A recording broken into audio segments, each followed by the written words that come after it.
मित्रों, आज मैं मुंशी प्रेमचंद की एक कहानी घास वाली आपके बीच लेकर आया हूं। मुंशी प्रेमचंद की वैसे तो कहानियां यथार्थपरक हैं, किंतु ये कहानी यथार्थ पर तो आधारित है ही साथ मूलिया और उसके ही गांव के चैन सिंह, जो दोनों शादीशुदा हैं। देखने में कहानी तो आरंभ होती है, लगता है दोनों ये जो वर्ग विभेद है उस पर आधारित कहानी है, मगर अंत तक जाते जाते लगता है कि दो अलग वर्गों में भी, दोनों शादीशुदा होकर भी एक दूसरे से कहीं न कहीं ये आपस में जो प्रेम है वह सेवा और त्याग के माध्यम से पूर्णतः सच्चे प्रेम के मार्ग पर चल पड़ते हैं। और एक सच्ची प्रेम कहानी है, निश्चल प्रेम कहानी है, जिसमें कहीं भी गंदगी नहीं है, स्वच्छता है, निर्मलता है। हालांकि बातें तो शुरू होती है दो अलग अलग बस्ती के लोगों के बीच, मगर कहानी एक अच्छा मोड़ लेती है। मुंशी प्रेमचंद की यह घास वाली कहानी मैं आज आपके सामने पेश कर रहा हूं। घास वाली। मूलिया हरी भरी घास का गट्ठा लेकर आई तो उसका गेहुआ रंग कुछ तमतमाया हुआ था और बड़ी बड़ी मद भरी आंखों में शंका समाई हुई थी। महावीर ने उसका तमतमाया हुआ चेहरा देखकर पूछा। महावीर जो उसका पति है मूलिया का, महावीर ने उसका तमतमाया हुआ चेहरा देखकर पूछा, क्या है मूलिया, आज कैसा जी है? मूलिया ने कुछ जवाब न दिया, उसकी आंखें डबडबा गई। महावीर ने समीप आकर पूछा, क्या हुआ है, बताती क्यों नहीं? किसी ने कुछ कहा है? अम्मा ने डांटा है? क्यों इतनी उदास है? मूलिया ने सिसक कर कहा, कुछ नहीं हुआ। हुआ क्या है? अच्छी तो हूं।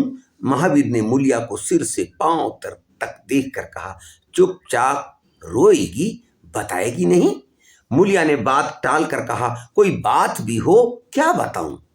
मूलिया इस ऊषर में गुलाब का फूल थी, गेहुआ रंग था, हिरन किसी आंखें नीचे खींचा हुआ चिबुक, कपोलों पर हल्की लालिमा, बड़ी बड़ी नुकीली पलकें, आंखों में एक विचित्र आर्द्रता जिसमें एक स्पष्ट वेदना, एक मूक व्यथा झलकती रहती थी। मालूम नहीं चमारों के इस घर में वह अप्सरा कहां से आ गई थी। क्या उसका कोमल फूल सा गात इस योग्य था कि सर पर घास की टोकरी रखकर बेचने जाती? उस गांव में भी ऐसे लोग मौजूद थे जो उसके तलवों के नीचे आंखें बिछाते थे, उसकी एक चितवन के लिए तरसते थे, जिनसे अगर वह एक शब्द भी बोलती तो निहाल हो जाते। लेकिन उसे आए साल भर से अधिक हो गया, किसी ने उसे युवकों की तरफ ताकते या बातें करते नहीं देखा। वह घास लिए निकलती तो ऐसा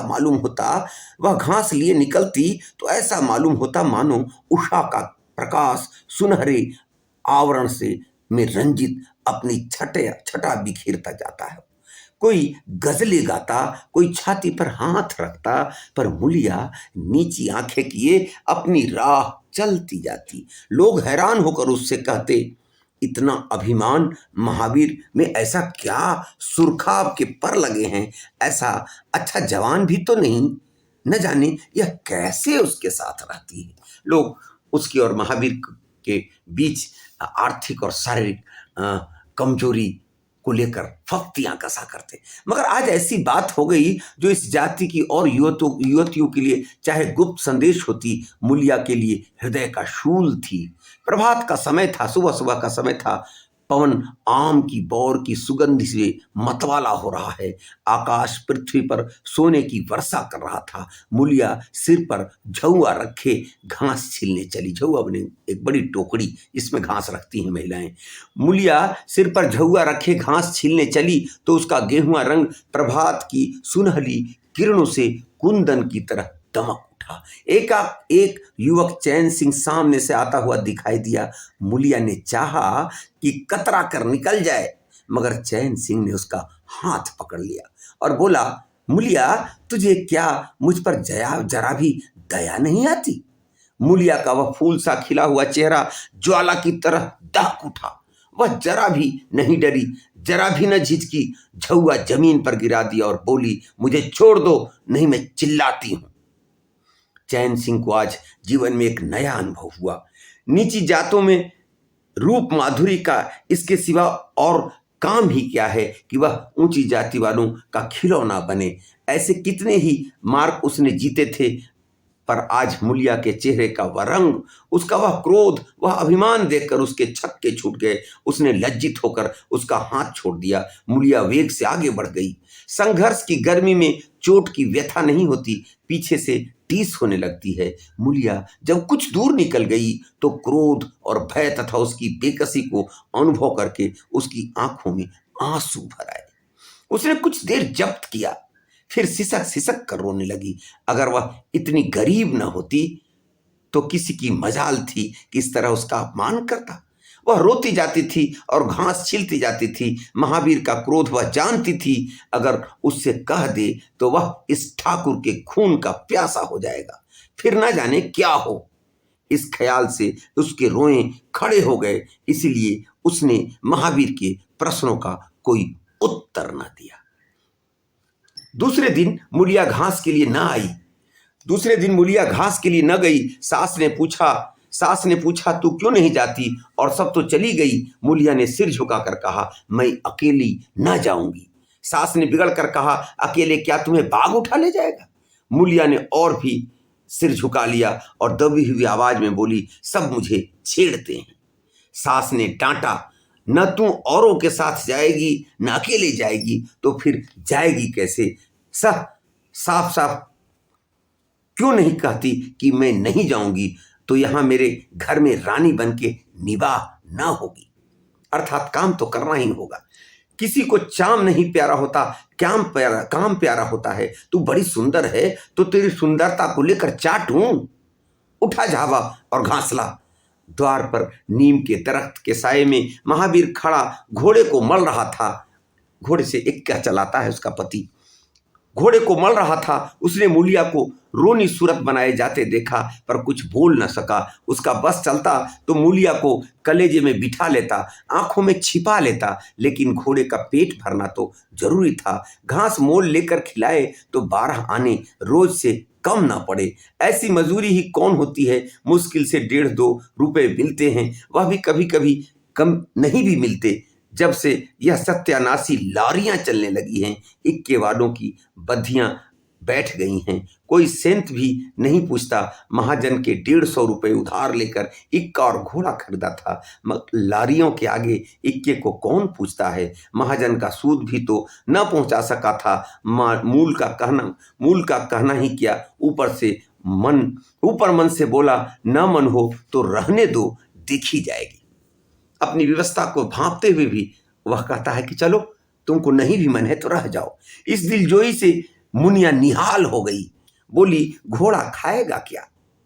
लाख विवश है फिर भी जाने के लिए तैयार हो जाती है। घोड़ा खाएगा क्या। आज उसने कल का रास्ता छोड़ दिया और खेतों की मेड़ों से होती हुई चली। बार बार सतर्क आंखों से इधर उधर ताकती जाती थी। दोनों तरफ ऊख के खेत खड़े थे। जरा भी खड़खड़ाहट होती उसका जी सन्न हो जाता, कहीं कोई ऊख में छिपा न बैठा हो। मगर कोई नई बात न हुई। ऊख के खेत निकल गए, आमों का बाग निकल गया, सिंचे हुए खेत नजर आने लगे। दूर के कुएं पर पुर चल रहा था।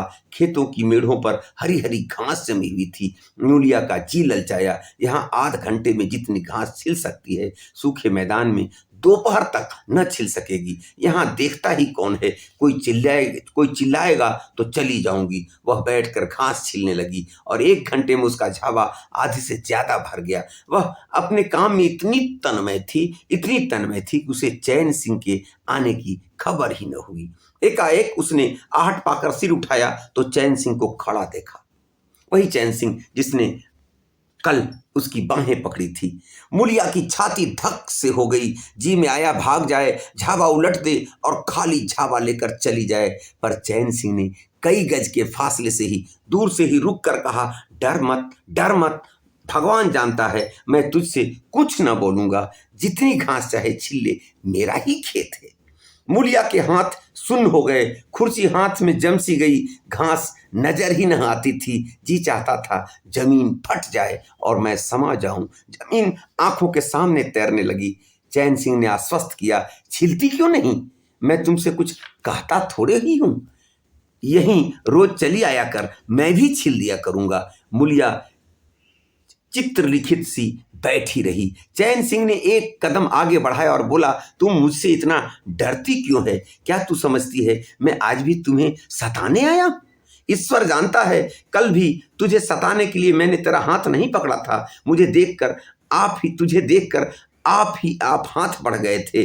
मुझे कुछ सुध ही न रही थी। तू चली गई तो मैं वहीं बैठकर घंटों रोता रहा। जी में आता था हाथ काट डालूं, कभी जी चाहता था जहर खा लूं। तभी तो तुझे ढूंढ रहा था हूं।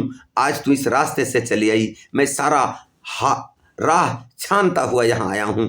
अब जो सजा तेरे जी में आवे दे दो, मगर तू मेरा सिर भी काट ले तो गर्दन न हिलाऊंगा। मैं साहदा था, लुच्चा था, लेकिन जब से तुझे देखा है मेरे मन में से सारी खोट मिट गई है। अब तो यही जी में आता है कि तेरा कुत्ता होता तो तेरे पीछे पीछे चलता, तेरा घोड़ा होता तब तो तू अपने हाथों से मेरे सामने घास डालती। किसी तरह यह चोला तेरे काम आवे, यह तन तेरे काम आवे। मेरे मन की यह सबसे बड़ी लालसा है। मेरी जवानी काम ना आवे अगर मैं किसी खोट से ये बातें कह रहा हूं। बड़ा भगवान था महावीर जो ऐसी देवी उसे मिली। मूलिया चुपचाप सुनती रही, फिर नीचा सिर करके भोलेपन से बोली, तो तुम मुझे क्या करने को कहते हो? चैन सिंह और समीप आकर बोला, बस तेरी दया चाहता हूं। मूलिया ने सिर उठाकर उसकी ओर देखा। उसकी लज्जा न जाने कहां गायब हो गई। चुभते हुए शब्दों में बोली, तुमसे एक बात कहूं, बुरा तो न मानोगे? तुम्हारा ब्याह हो गया है या नहीं? चैन सिंह ने दबी जबान से कहा, ब्याह तो हो गया, लेकिन ब्याह क्या है? खिलवाड़ है। यानी चैन सिंह को भी उसकी मन की पत्नी नहीं मिली है। उसे लगता है कि उसका ब्याह नहीं, खिलवाड़ हुआ है। मूलिया के ओठों पर अवहेलना की मुस्कुराहट छलक पड़ी। बोली, फिर भी अगर मेरा आदमी अर्थात महावीर, मगर अगर मेरा आदमी तुम्हारी औरत से इसी तरह बातें करता तो तुम्हें कैसा लगता? तुम उसकी गर्दन काटने पर तैयार हो जाते कि नहीं? बोलो, क्या समझते हो कि महावीर चमार है तो उसकी देह में लहू नहीं है? उसे लज्जा नहीं है? अपने मर्यादा का विचार नहीं है? मेरा रूप रंग तुम्हें भाता है? क्या घाट के किनारे मुझसे कहीं सुंदर औरतें नहीं घुमा करती? मैं उनके तलवों की बराबरी भी नहीं कर सकती। तुम उसमें से किसी से क्यों नहीं दया मांगते? क्या उनके पास दया नहीं है? मगर वहां तुम ना जाओगे, क्योंकि वहां जाते तुम्हारी छाती दहलती है। मुझसे दया मांगते हो इसलिए ना कि मैं दलित हूं, नीच जाति हूं, और नीच जाति की औरत जरा सी घुड़की धमकी पर, जरा सी लालच से तुम्हारी मुट्ठी में आ जाएगी।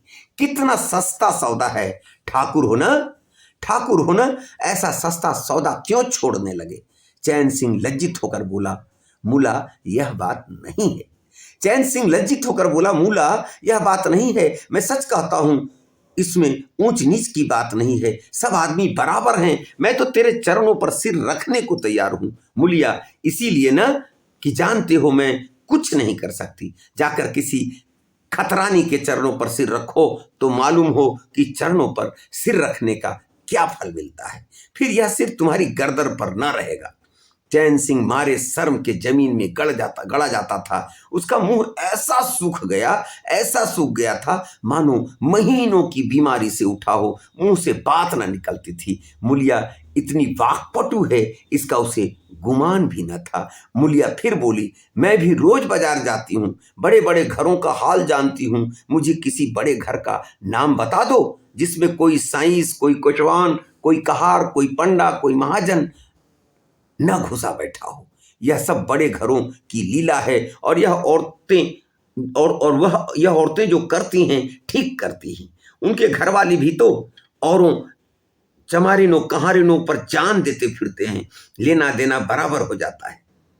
बेचारी गरीब आदमियों के लिए यह बातें कहाँ। मेरे आदमी के लिए संसार में जो कुछ हूं मैं हूं, वह किसी दूसरी मेहरिया की ओर आंख उठाकर भी नहीं देखता। संयोग की बात है कि मैं तनिक सुंदर हूं, लेकिन मैं काली कलूटी भी होती तब भी वह मुझे इसी तरह रखता। इसका मुझे विश्वास है। मैं चमारिन होकर भी इतनी नीच नहीं हूं कि विश्वास का बदला खोट से दूं। हाँ, वह अपने मन की करने लगे, मेरी छाती पर मूंग दलने लगे तो मैं भी उसकी छाती पर मूंग दलूंगी। तुम मेरे रूप ही के दीवाने हो ना, आज मुझे माता निकल आए, कानी हो जाऊं तो मेरी ओर ताकोगे भी नहीं। बोलो झूठ कहती हूं? पूरे आक्रोश में जो समाज की सच्चाई है वह रखती है मुलिया।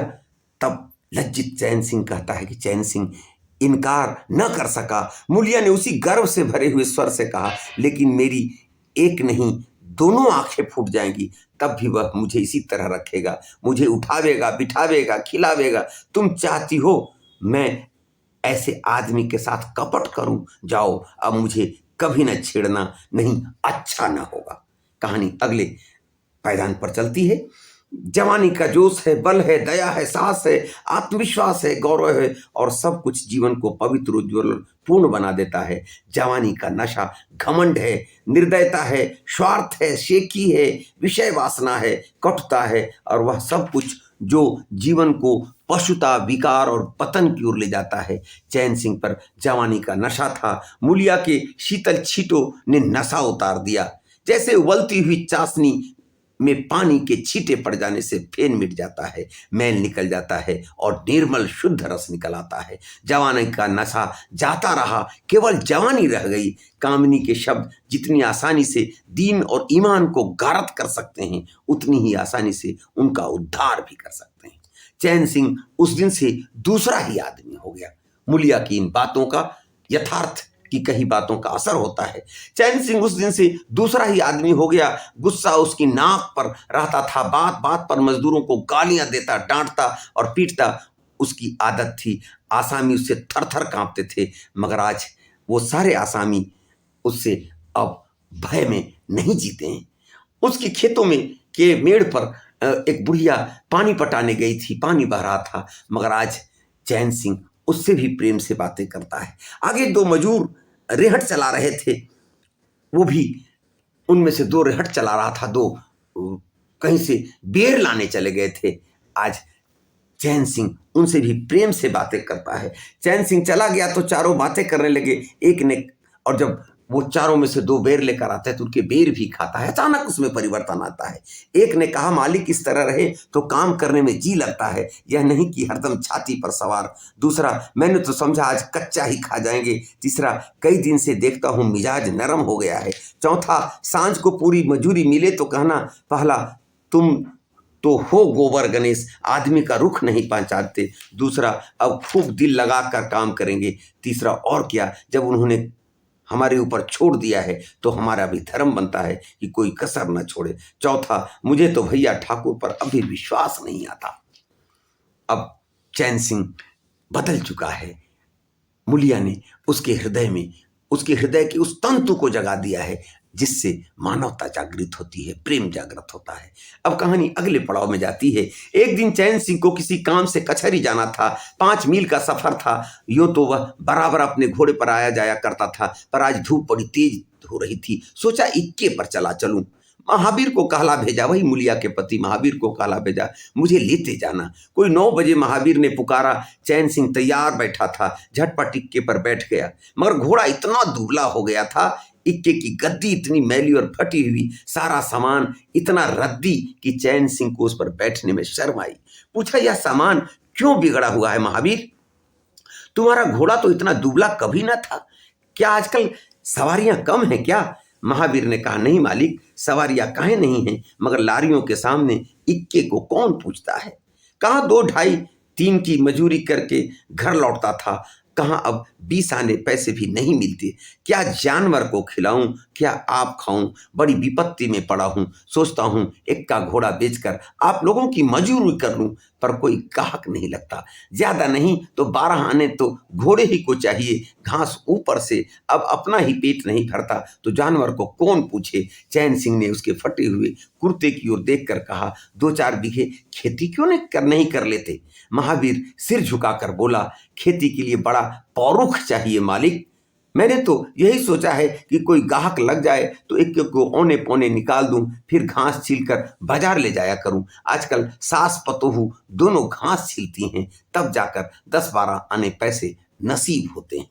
अब तो महावीर की माँ और उसकी पत्नी मुलिया दोनों घास बेचने लगे हैं शहर में। चैन सिंह ने पूछा, तो बुढ़िया बाजार जाती होगी? महावीर लजाता हुआ बोला, नहीं भैया, वह इतनी दूर कहाँ चल सकती है, घर वाली चली जाती है, दोपहर तक घास छिलती है, तीसरे पहर बाजार जाती है और वहां से घड़ी रात गए लौटती है, हलकान हो जाती है भैया, मगर क्या करूं, तकदीर से क्या जोर। चैन सिंह कचहरी पहुंच गए और महावीर साहवारियों की टोह में इधर उधर इक्की को घुमाता हुआ शहर की तरफ चला गया। चैन सिंह ने उसे 5 बजे आने को कह दिया। कोई 4 बजे चैन सिंह कचहरी से फुर्सत पाकर बाहर निकले। हाथे में पान की दुकान थी। जरा और आगे बढ़कर एक घना बरगद का पेड़ था। उसकी छांव में 20 ही तांगे इक्के फिटन खड़ी थी। घोड़े खोल दिए गए थे। वकीलों, मुख्तारों और अफसरों की सवारियां यहाँ खड़ी रहती थी। चैन सिंह ने पानी पिया, पान खाया और सोचने लगा, कोई लारी मिल जाए तो जरा शहर चला जाऊं कि उसकी निगाह एक घास वाली पर पड़ गई। सिर पर घास का झाबा रखे सईसों से मोल भाव कर रही थी। चैन सिंह का हृदय उछल पड़ा, यह तो मुलिया है। चैन सिंह का हृदय उछल पड़ा, यह तो मुलिया है। बनी छनी एक गुलाबी साड़ी पहने कोचवानों से मोल तोल कर रही थी। कई कोचवान जमा हो गए थे। कोई उससे दिलग्गी करता था, कोई घूरता था, कोई हंसता था। एक काले कलूटे कोचवान ने कहा, मुला, घास तो उड़ के अधिक से अधिक छाह आने की है। मुलिया ने उन्माद पैदा करने वाली आंखों से देखकर कहा, छाह आने पर लेना है तो सामने घसियारी ने बैठी है, चले जाओ, 2-4 पैसे कम हो में पा जाओगे, मेरे घास तो 12 आने में ही जाएगी। एक अधेड़ कोजवान ने फिटन से के ऊपर से कहा, तेरा जमाना है। देखिए, फक्ती कस रहा है, तेरा जमाना है, 12 आने नहीं, 1 रुपया मांग। लेने वाले झक मारेंगे और लेंगे। निकलने दे वकीलों को, अब देर नहीं है।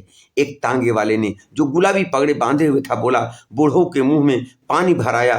अब मुलिया काहे को किसी की ओर देखती। चैन सिंह को ऐसा क्रोध आ रहा था, इन दुष्टों को जूतों से पीटे। सब के सब कैसे उसकी ओर टकटकी लगाए ताक रहे थे। कचहरी का दृश्य है, आंखों से पी जाएंगे। और मुलिया भी यहाँ कितनी खुश है, न लजाती है, न झिझकती है, न दबती है। कैसा मुस्कुरा मुस्कुरा कर, रसीली आंखों से देख देख कर, सिर का आंचल खिसका खिसका कर, मुंह मोड़ मोड़ कर बातें कर रही है। वही मुलिया जो शेरनी की तरह तड़प उठी थी। समय और परिस्थितियां बदली। अब मुलिया इन व्यावहारिक सच्चाइयों को जानने लगी है। अपने घास को बेचने के लिए एक सफल व्यापारी की तरह मुस्कुराहट के साथ अपने घास बेचने में सफल होती है। इतने में 4 बजे अमले और वकील मुख्तारों का एक मेला सा निकल पड़ा। अमले लारियों पर दौड़े, वकील मुख्तार इन सवारियों की ओर चले। कोचवानों ने भी झटपट घोड़े जोते। कई महाशयों ने मुलिया को रसिक नेत्रों से देखा और अपनी अपनी गाड़ियों पर बैठे। एकाएक मुलिया घास का झाबा लिए उस फिटन के पीछे दौड़ी। फिटन में एक अंग्रेजी फैशन के जवान वकील साहब बैठे थे। उन्होंने पावदान के पास घास रखवा ली, जेब से कुछ निकालकर मुलिया को दिया। मुलिया मुस्कुराई। दोनों में कुछ बातें भी हुई जो चैन सिंह न सुन सके। एक क्षण में मुलिया प्रसन्न मुख घर की ओर चली। चैन सिंह पान वाले की दुकान पर विस्मृत दशा में खड़ा था। पान वाले ने दुकान बढ़ाई, कपड़े और केबिन का द्वार बंद करके नीचे उतरा तो चैन सिंह की समाधि टूटी। पूछा, क्या दुकान बंद कर दी? पान वाले ने सहानुभूति दिखाकर कहा, इसकी दवा करो ठाकुर साहब, यह बीमारी अच्छी नहीं है। चैन सिंह ने चकित होकर पूछा, कैसी बीमारी? पान वाला बोला, कैसी बीमारी? आध घंटे से यहां खड़े हो जैसे कोई मुर्दा खड़ा हो। सारी कचहरी खाली हो गई, सब दुकानें बंद हो गई। मेहतर तक झाड़ू लगाकर चल दिए। तुम्हें कुछ खबर हुई? यह बुरी बीमारी है, जल्दी दवा कर डालो। चैन सिंह ने छड़ी संभाली और फाटक की ओर चला कि महावीर का इक्का सामने से आता दिखाई दिया। जिस इक्के से आया था गांव लौटने के लिए, वो इक्का महावीर लेकर खड़ा है। अंतिम किस्त में है कहानी। कुछ दूर इक्का निकल गया तो चैन सिंह ने पूछा, आज कितने पैसे कमाए महावीर? चैन सिंह महावीर से पूछता है, जो मुलिया का पति है, कि आज तुमने कितना कमाया? कुछ दूर इक्का निकल गया तो चैन सिंह ने पूछा, आज कितने पैसे कमाए महावीर? महावीर ने हंसकर कहा, आज तो मालिक दिन भर खड़ा ही रह गया, किसी ने बेगार भी न पकड़ा, ऊपर से 4 पैसे की बीड़ियां पी गया। चैन सिंह ने जरा देर के बाद कहा, मेरी एक सलाह है, तुम मुझसे 1 रुपया रोज ले लिया करो।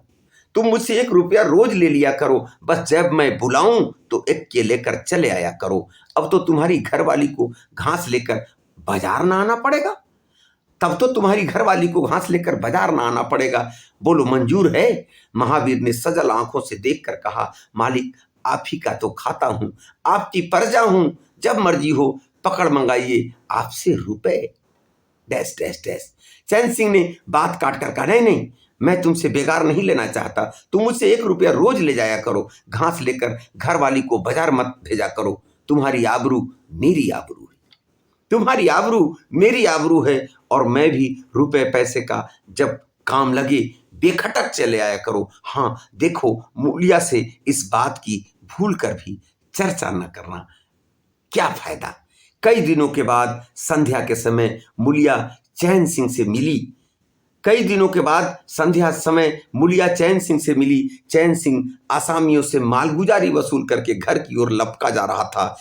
उसी जगह जहां उसने मूलिया की बांह पकड़ी थी, ठीक उसी जगह जहां उसने मूलिया की बांह पकड़ी थी, मूलिया की आवाज कानों में आई।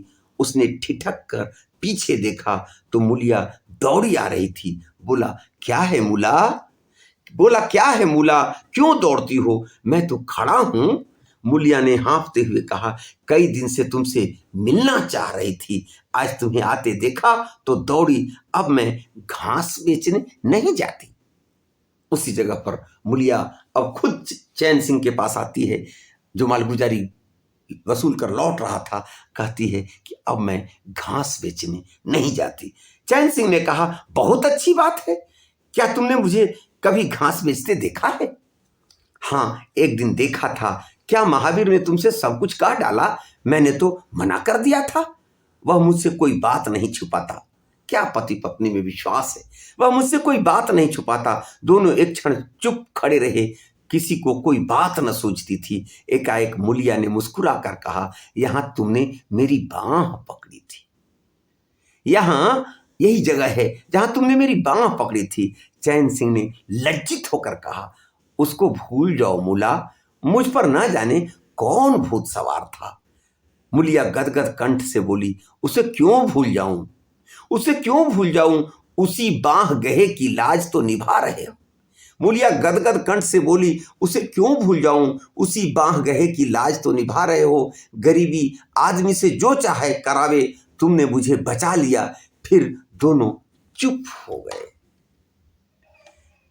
जरा देर के बाद मूलिया ने फिर कहा, तुमने समझा होगा मैं हंसने बोलने में मगन हो रही थी। चैन सिंह ने बलपूर्वक कहा, नहीं मूलिया, मैंने एक क्षण के लिए भी नहीं समझा। मूलिया मुस्कुरा कर बोली, मुझे तुमसे यही आशा थी और है। मूलिया मुस्कुरा कर बोली, मुझे तुमसे यही आशा थी और है। कहानी अंतिम पंक्तियों में रचनाकार लिखता है, पवन सिंचे हुए खेतों में विश्राम करने जा रहा था, सूर्य निशा की गोद में विश्राम करने जा रहा था, और उस मलिन प्रकाश ने चैन सिंह मूलिया की विलीन होती हुई रेखा को खड़ा देख रहा था। बस ये एक निश्चल प्रेम, जो जिसका जन्म न जाने किन परिस्थितियों में हुआ हो, मगर अंत बड़े ही स्वच्छ प्रेम से होता है। मूलिया को यह एहसास होता है कि ये ठाकुर जो सोहदा था, उसने उसकी बाहें पकड़ी थी, मगर उस बाह पकड़ने की लाज को निभाता रहा, और मूलिया को कभी किसी बाजार में घास बेचने के लिए जो उसकी व्यवस्था थी उससे मुक्त कराता है। यह एक निश्चल प्रेम में तब्दील होने वाली कहानी है। अगर यह कहानी आपको अच्छी लगी हो तो मुंशी प्रेमचंद की यह विशेषता है कि सत्य और आदर्श के बीच एक ऐसी स्थिति पैदा करते हैं जो साहित्य को समाज के लिए हितकर बनाता है। आप भी अपने साहित्य प्रेमियों को मुंशी प्रेमचंद की यह कहानी, जो एक घास वाली के माध्यम से और चैन सिंह दोनों के रिश्तों को कितने सुलझाते हुए सामने रखती है, अगर यह साहित्य की यह कहानी अच्छी लगी हो तो अपने साहित्य प्रेमियों के बीच इसे भेजेंगे, चैनल को शेयर करेंगे, सब्सक्राइब करेंगे, और हो सके तो अपने विचार से हमें अवगत कराएंगे। बहुत बहुत धन्यवाद। फिर मुलाकात होगी आपसे फिर एक नई कहानी के साथ। धन्यवाद।